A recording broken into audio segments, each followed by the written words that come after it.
ታግሼ በተስፋ ቀን ጠብቄ ታግሼ በተስፋ ቀን ጠብቄ አስታርኩሽ ከስንቱ ተናኒ ያሬድ ነጉ ቆየት አግኝታት ነው የደነገከው። ታዲያ እንዴት አገኛት? ደስ ይላል ግን ሰው እንዳይቀድምህ። ታዲያ ምን ብለህ ነው ያንተ ያረካት?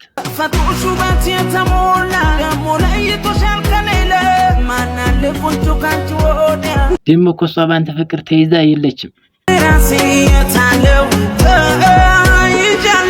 ታዲያ እንዴት ነው ልታገባት የወሰንከው?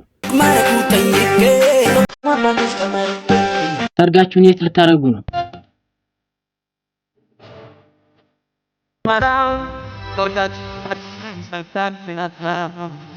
ይናካህ ነበር እንዴ?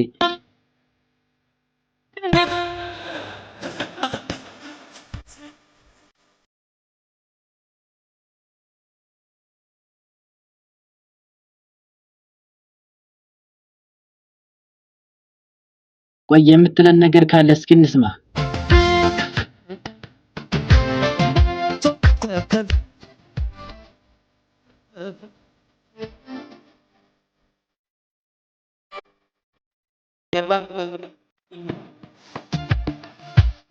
የምትጋብዘን ካለ